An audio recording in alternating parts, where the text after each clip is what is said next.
I'm this first talk in the bioinformatics track, so this is kind of exciting. For everybody who's all hyped to go learn about DNA sequencing or other things, I'm sorry, we're going to talk about flow cytometry instead.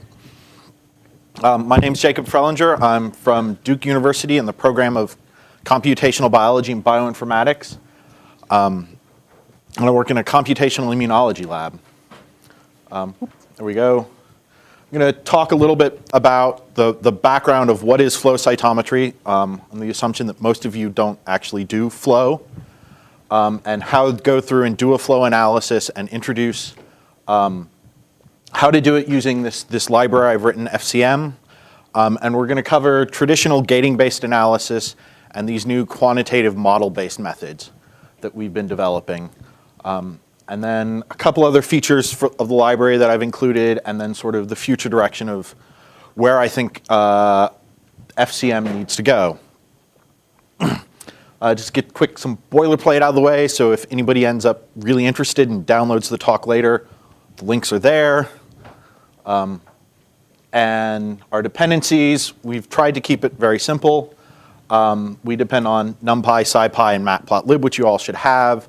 Our model-based methods are based on a library coming out of the stats department at Duke called DPMix. We've been involved with developing, and we've also leveraged the GPU stats library Wes McKinney helped write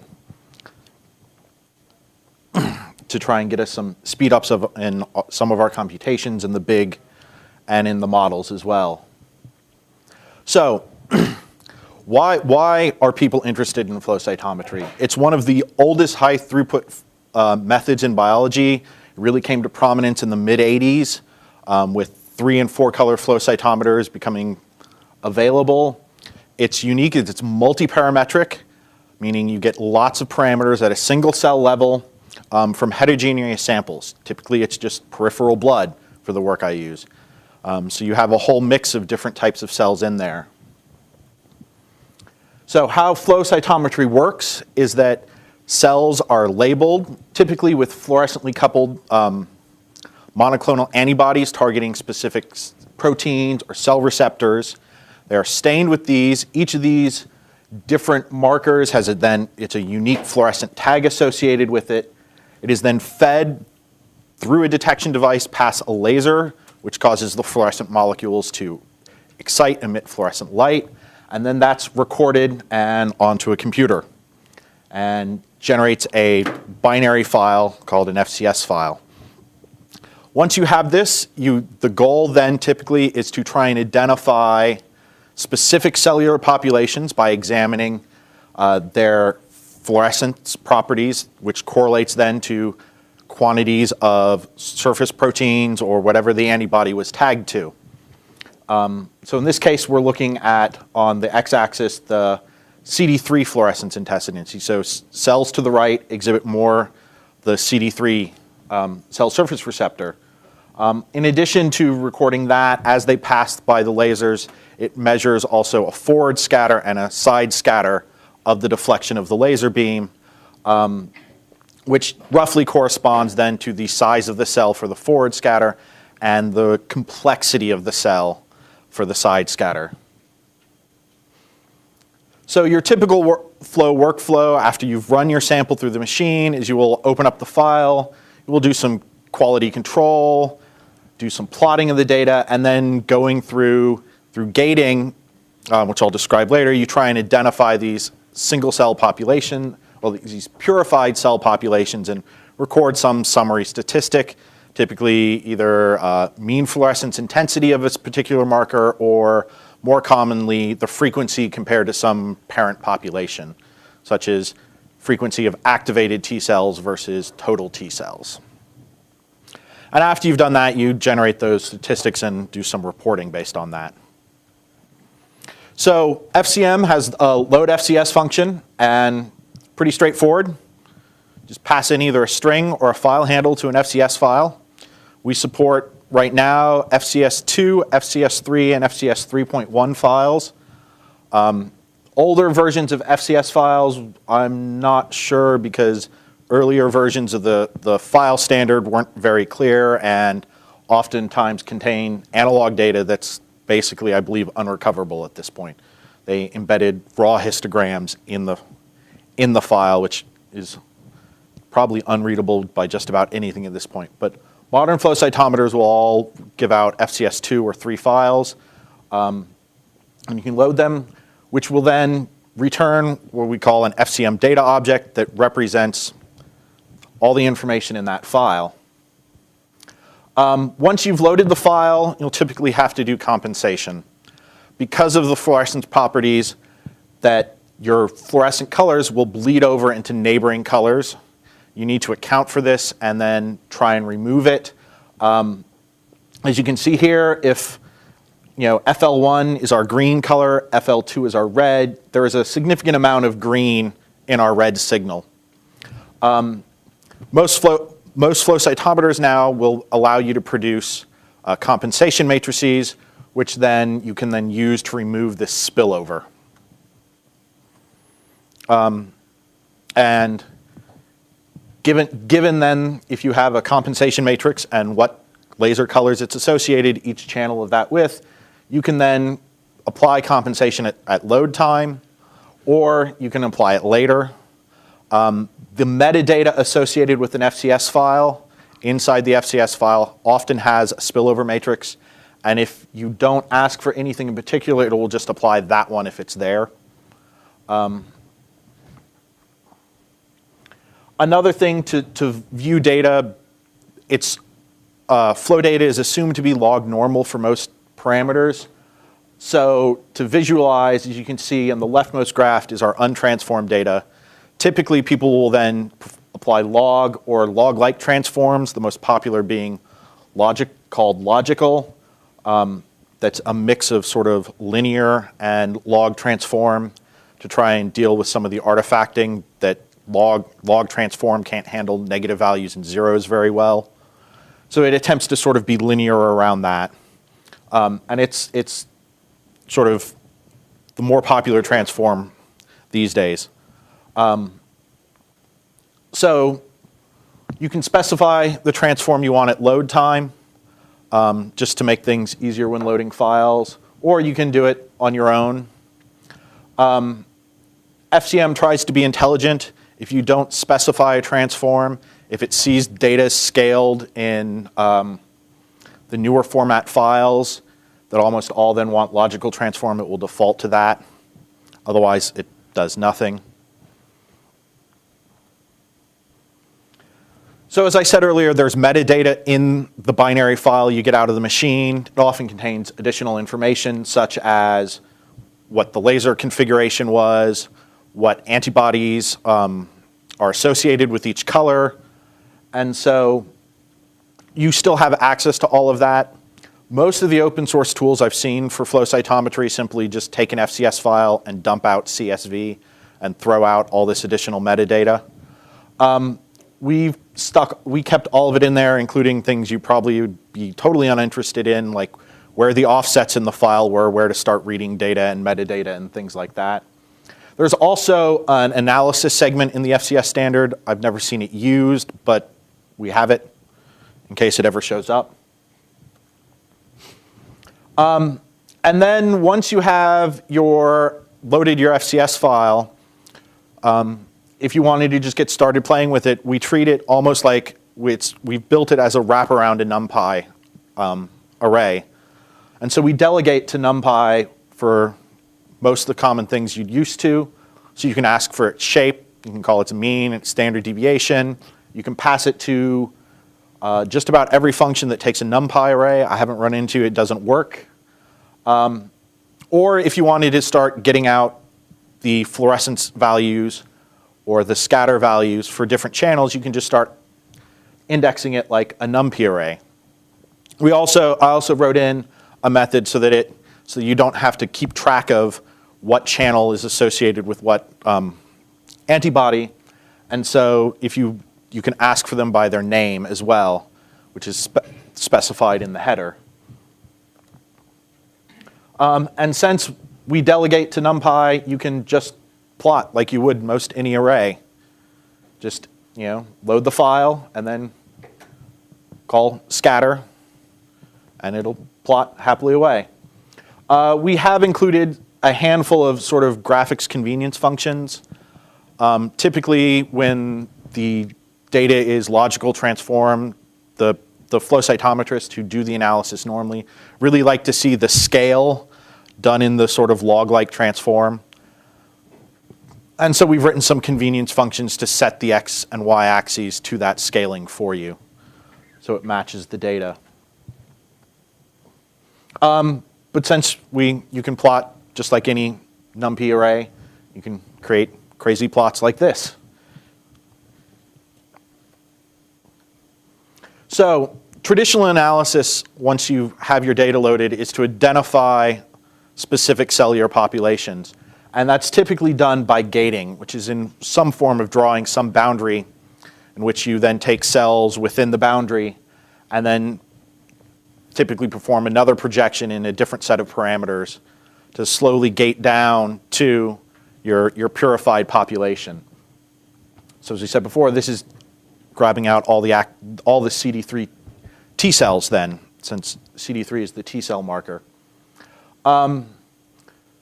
And so you do it iteratively, and so this is sort of a typical analysis we did to find, I found activated CD8 T cells. So gating through, we grab, gates would then be named singlet gates. Those are viable CD3, then CD8, and then the bottom three on the left are all cytokine markers, which we were using as a proxy for activation. And then we plotted them to look at their maturational states. And therefore, this population down here would be sort of one of our end target goal populations to find out how many cells there were. And so in a typical experiment, we'd look at multiple of these and try and decide if treatment had more activated T cells or had more memory T cells than case and control.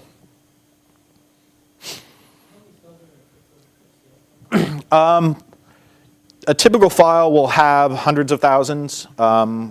So we deal mostly in clinical, so ours go from 100,000 to 500,000, but millions are possible. Our sample little toy one for development was 10,000 events. But they also are often high dimensional in that, we currently cutting edge fluorescent flow cytometry can do 18 parameters. There are new ones coming online based on heavy metal isotopes instead of fluorescence that currently can do 30 parameters, and they believe they can push that up to 60 quickly. They're just slowed down by they have to create then these monoclonal antibodies with the heavy metal tags. But I've seen 30 parameter data. So this hand drawing of gates is got to go away because this takes forever. A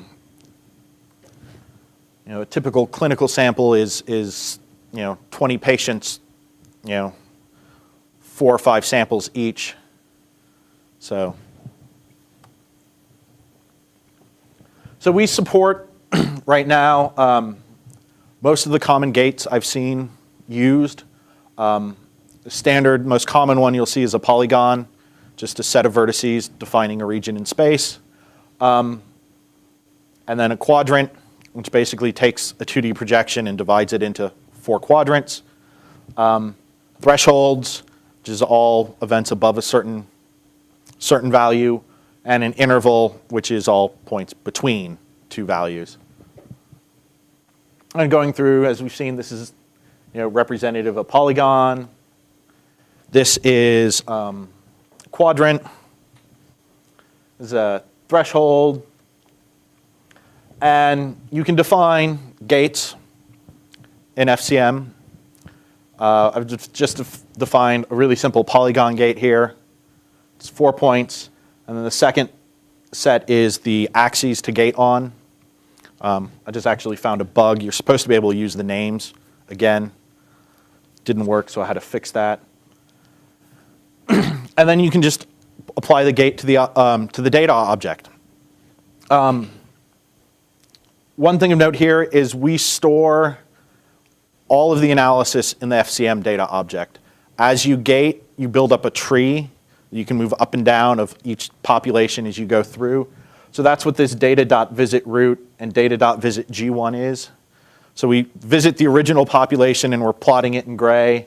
And then we visit into our gated population and then plot it in blue to get you a picture like this. So manual gating-based analysis. Oh, wow, all right. Got to speed things up because this is the interesting part. Model-based analysis. Traditional gating-based flow doesn't scale well. The more parameters means you got to figure out what plots you're going to look at, how to find your populations. Doesn't scale well, near impossible to reproduce. Takes lots of training to get things close. Doesn't work. So there's been big interest in sort of bringing mathematical tools online to try and automate the identification of populations for you. And they're popular because they're data-driven, the right models, they scale well with dimension. And so we implement basically 3 models, well, 1 and a variation, well, 2 and a variation. We have a simple k-means, just does standard k-means clustering. And another one based on a Dirichlet process mixture model, a mixture of Gaussians, and then a hierarchical one which simply fits across multiple data sets at the same time. We are just using SciPy's k-means. So we don't use k-means often. We just implemented it because that was sort of, at the time we started, the popular one in the literature when model-based analysis was just getting off the ground.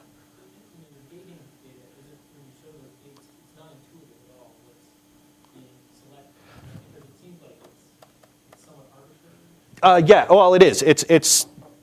So yes, it takes lots of training to know that if you want activated, memory T cells, you have to look at CD3 positive events, then either CD4 or CD8 positive events, but exclusively, right? Because otherwise it's a double positive, and then so there's lots of biological information to go into producing that. Let's get back here. So mixture models, we treat it as the data is coming from a probability distribution comprised of lots of simple distributions that then sum up to create the more complex distribution. And for our mixture models, we use a mixture of Gaussians, which means we just say for k Gaussians, the probability of observing x, if you know the actual weight of each distribution and the mean and the covariance, is just a straightforward calculation then. We provide 2 methods for estimating the underlying distribution. 2 minutes, okay. One using Markov chain Monte Carlo and another one using Bayesian expectation maximization. And we've tried to include sensible default hyperparameters for all our stuff so that simply to fit data, you just instantiate the model, pass in the data to fit, you get a results object out, which then you can use to classify, predict different data sets, calculate the probabilities. And if you classify the data, you can then print by cluster assignment then. Sort of burning through this. All right, some other features we have. We worked on an information measure to help design panels and to identify better gating strategies. Since we work with clinical data a lot, there was a lot of interest in how can we distribute anonymized data, and we ended up writing an FCS writer so that you could go through and edit the metadata associated with an FCS file and then write it out. And because we work with our Flow clinical lab is based around FlowJo, which is a proprietary software for doing flow cytometry, we've written some compatibility stuff to load FlowJo workspaces and extract the compensation matrices and gates out of it. And a postdoc in our group has been writing a GUI-based application to try and help biologists then do model-based analysis easier without having to do this. I'll skip that. Thanks to my advisor, Clibran Chan, and Adam Richards, who's a postdoc in our group writing Cytostream, the statistics department at Duke, who's been helpful in working out all the details on the models, Mike West's group in particular, Andrew Cron and Lynn Lin are two of his grad students, and the Center for AIDS Research at Duke, who has been our flow collaborators, run by Kent Weinhold and the Janet Stats. Questions? well, if you don't disconnect, yeah. we'll take questions. And we're going to cover traditional gating-based analysis and these new quantitative model-based methods that we've been developing.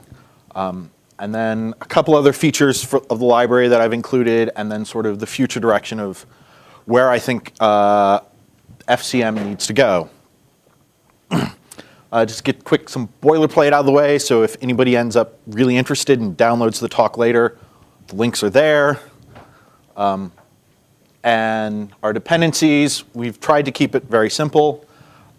We depend on NumPy, SciPy, and Matplotlib, which you all should have.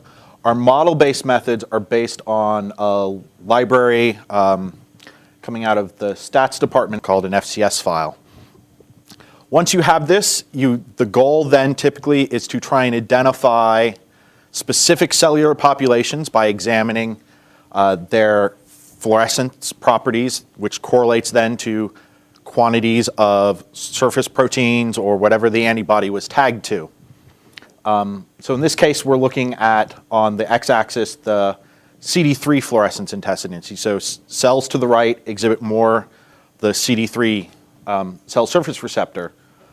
In addition to recording that, as they pass by the lasers, it measures also a forward scatter and a side scatter of the deflection of the laser beam.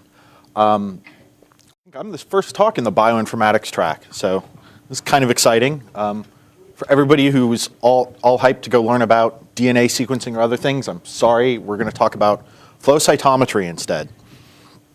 My name is Jacob Frelinger. I'm from Duke University in the program of computational biology and bioinformatics.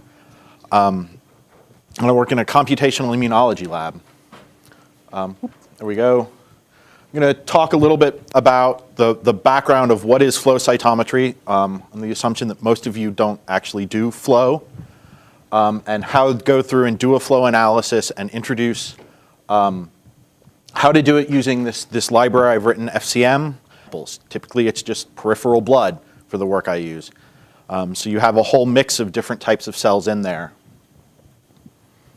So how flow cytometry works is that cells are labeled, typically with fluorescently coupled monoclonal antibodies targeting specific proteins or cell receptors.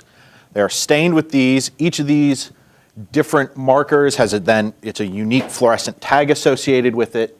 It is then fed through a detection device past a laser, which causes the fluorescent molecules to excite, emit fluorescent light, and then that's recorded and onto a computer and generates a binary file at Duke called dpmix we've been involved with developing, and we've also leveraged the GPU stats library Wes McKinney helped write